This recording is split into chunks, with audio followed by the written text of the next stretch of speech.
Hi, everyone. Carl DeFrado, A to Z Business IT. Thank you for joining us for this 15-minute briefing on how using AI can 10x your M&A business. A little bit about myself. I've been focused in the M&A. I'm sorry, in the cybersecurity space, managed services, and automation, which has gone from business intelligence and has morphed into what we now know as large language models, or what's normally thrown into the news, AI. And so, how are we using this relatively new technology that has exploded on the landscape in an intelligent way? So I'm going to first share the ways that what we're doing here, because we work with a lot of M&A, we work with M&A firms like yourselves, and one of the big things that we're always looking for is if you miss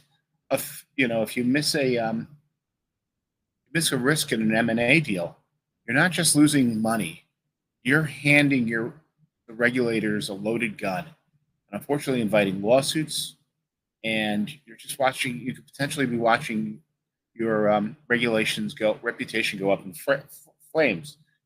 Miss a hidden cyber threat in an M&A deal, and you're not just losing money, you're handling the hackers you're handing the hackers keys. You're inviting regulators to tear you apart and turn your firm into a headline for all the wrong reasons. The worst cyber threats aren't the ones you see. They're the ones that are already inside in a single undisclosed breach. And you're not just buying a company, you're inheriting a hidden vulnerability. It's compliance failures and it's ticking time bombs. The second that deal closes, so do your options. Regulators don't care if you didn't know. Investors don't wait for you to fix it. And when the breach goes public, your firm isn't just cleaning up a mess. It's unfortunately the next regulatory tail. So, we notice that the best M&A firms don't gamble on that risk. They eliminate it before it destroys the deals. That's why they combine cutting AI with expert human integrations to expose hidden cyber risks and threats. Finding compliance failures before they become a problem. All scans, AI, we're using right now in the business, we're using a combination of a lot of tools such as AI scans to look for PII data, private identifiable information. It should not be out there. We're using breach detection, vulnerabilities, and combine that with guided experts who can read the raw data so they could take actionable strategies. So this is one of the things that we're using here. So but let's talk about some of the things that would go on. There's more than that in an M&As, and you may be saying to yourself, okay, that's great, DePrado. You know how to do that. But how does this work in my world? I don't really need to. I hire people to do your stuff. How do I integrate into my business? So share out.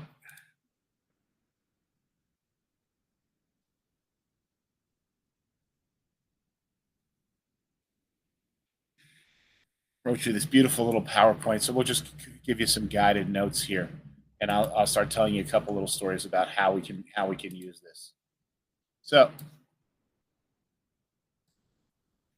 what I want to talk about is a couple things that we now see AI doing very well. Automated document review. You can now use AI in the financial modeling and some predictive analytics. And you may be using this, or members of your team may already be using this, just haven't shared the wealth about what's been going on. So what do I mean by that? Well, we're starting to see integration in some of the tools, like Microsoft now has a Copilot product that now will integrate into Excel to help with formulas and so forth. And you're starting to see in almost same with Word. You're getting this inside of SharePoint. Google's doing this as well in their documentation, in their documents.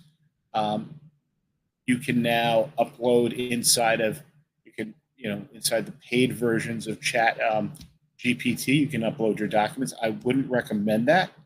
I'd be very careful about what you are putting in there.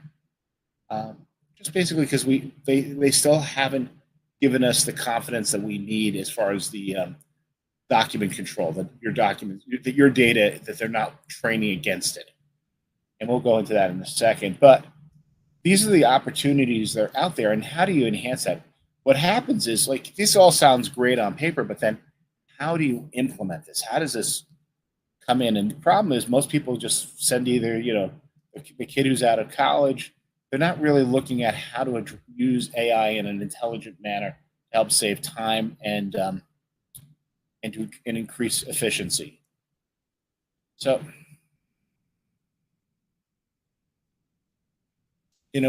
with automated document review, obviously we can get through the legal we can slog through the legal documents much faster. You could be setting up contracts, looking for, you're going to be asking AI to find the hidden issues or things inside of the contracts.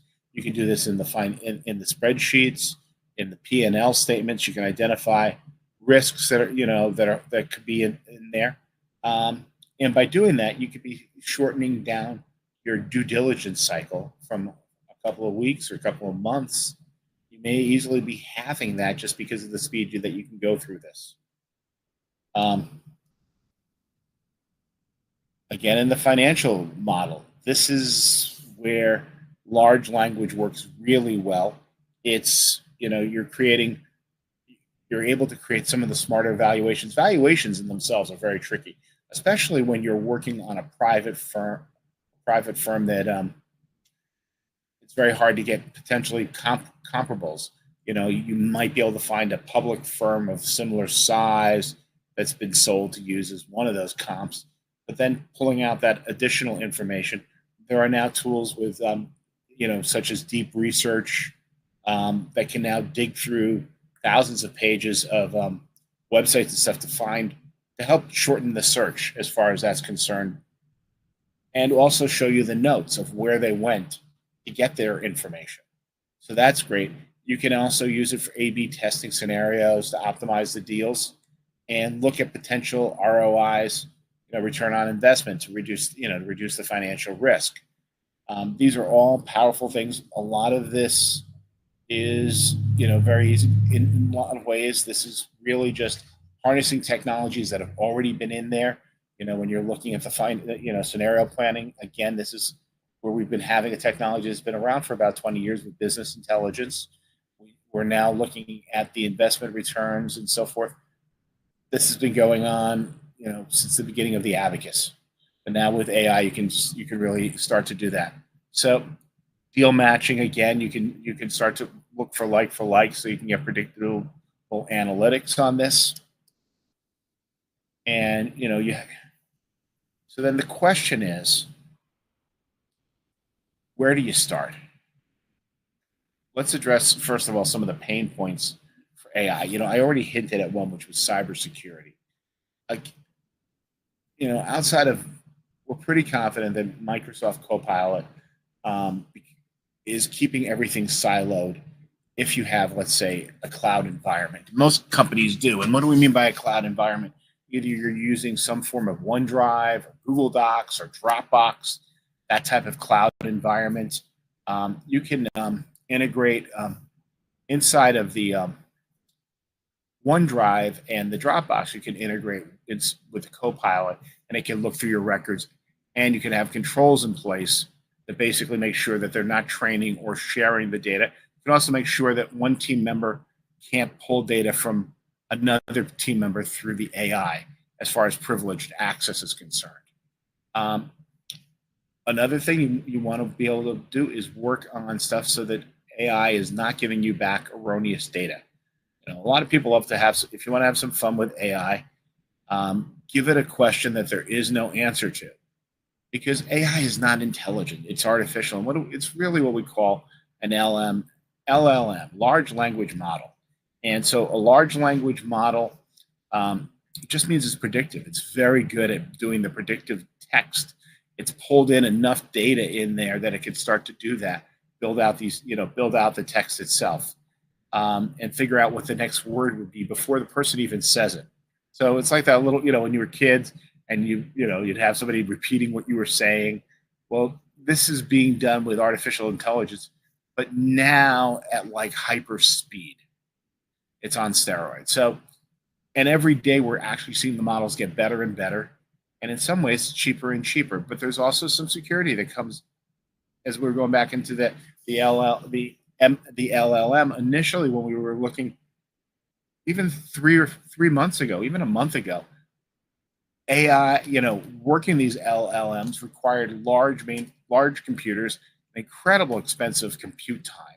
And now what we're seeing is throughout the last year and a half, these numbers as far as how much it costs to process a token. And a token means that like it's 4 or 5 characters in a word. 4 or 5 characters. So let's say we said can't. That would be one, CAN apostrophe T, that's 5 characters. So that would be about 1.5 tokens that would be used. So there's a ratio. It's when you go to buy compute power in these AI models to do heavier lifting, that's when you start to see the cost of the computing. So the prices have gone down dramatically, but we had a new company come in from China, and they did basically steal some of the, as China does, steal some of the backbone from ChatGPT. But what they did, which was ingenious from that backbone, was they figured out how can we make our AI models faster and cheaper. And so they were able to, with relatively low backing at that point, about $6 million, they were able to build a ChatGPT that competed with, their own GPT. They called it DeepSeek, SEEK. It's been in the news. But the problem with DeepSeek is it's China backed, and I wouldn't put that on your machine, on your computers or on your phones, because we've done tests, and that stuff basically wires back to China. All the IP, all the queries are going back to the Chinese servers. So that opens up a big security hole. But what DeepSeek did, that company, is they made their programs open source. So you can use the technology of DeepSeek in Perplexity, which does have a SOC 2 backing, which makes it a very secure place to do these queries. You can also download the program from a GitHub repository. And so a week later, after having that, I think it was the University of Indiana or Illinois, they produced the same model of AI that the Chinese had done for $6 million for $30. So that's how fast this stuff moves. As people get more and more information, it's going in there. So you don't even have to use DeepSeek. There are several open source AI models that are available to be hosted locally on your machine. So you don't even have to worry about the data being the AI training on your data to share out to other individuals. So how do you go about doing stuff? What are the ways? Well, you start to look at some pain points in your company where you might have a weakness, or it's been a lot of difficulty to do that. For a lot of companies, we find that marketing is one of the bigger challenges, sales and marketing. They may already have, more mature companies have already figured out that problem of how to get reliable clients in on a day-to-day basis. But other companies find deficiencies there. So this is a great place to work on it, build out your social media presence, help write out, blog articles,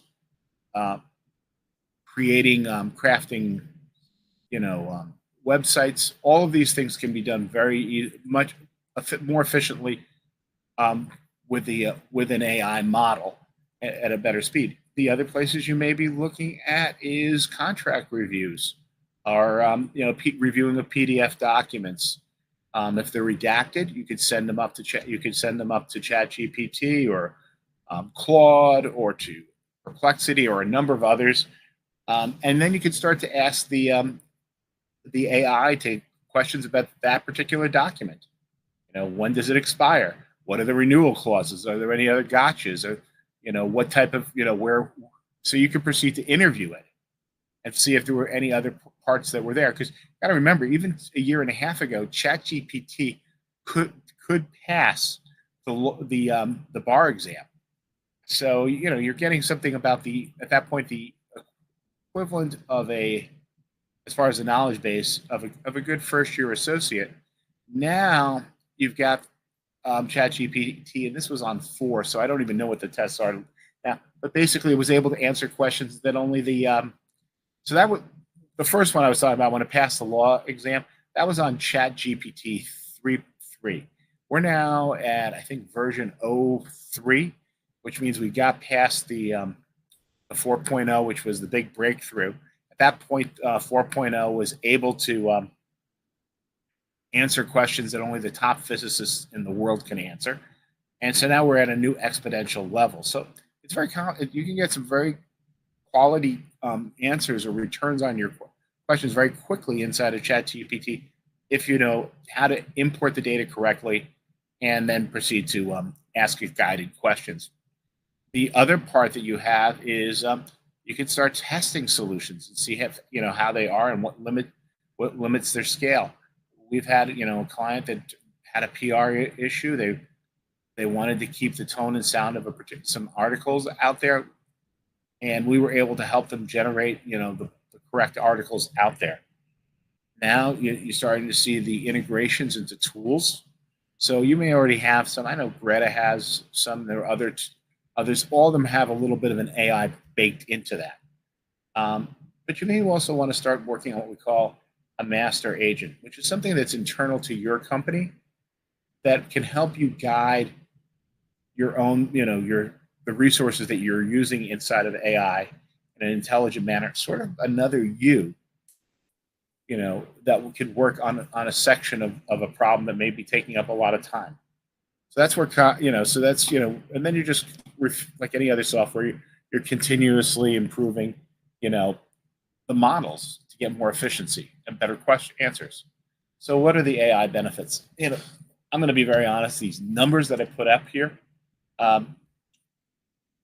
they're all irrelevant. Will you see a 30% cost reduction compared to what? Some of these, so the speed, we could definitely see a speed in the due diligence and in the producing of documents and so forth. So we are going to see that. It may even be greater than that. As far as higher ROI, I think what we're going to see as far as improved valuations is really understanding what the company has and really making sure that there aren't any hidden risks and we can give better confidence in the sale so that we know, why do we trust currency? Because a $1 bill is a $1 bill and it's good everywhere. Problem when you're doing valuations, it's only a valuation at that moment in time, and it can change. It can be subject to outside circumstances.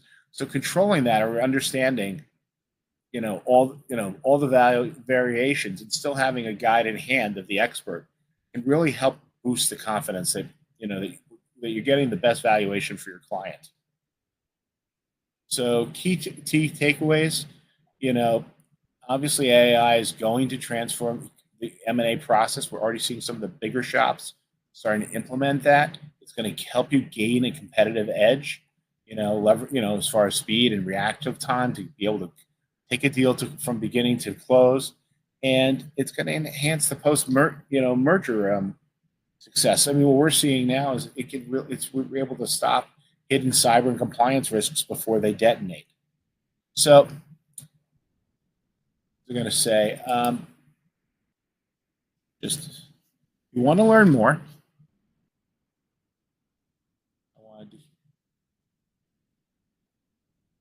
Let me just give you. I'm going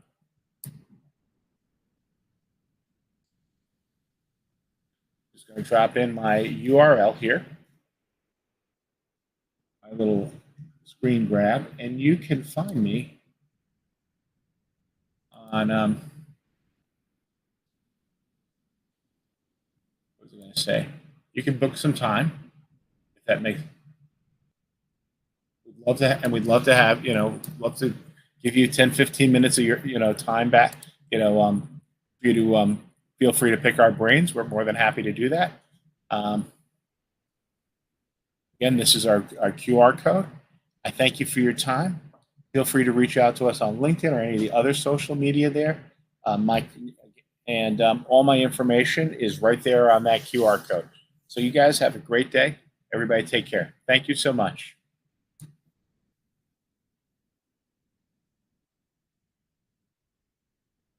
If I could figure out how to shut this off.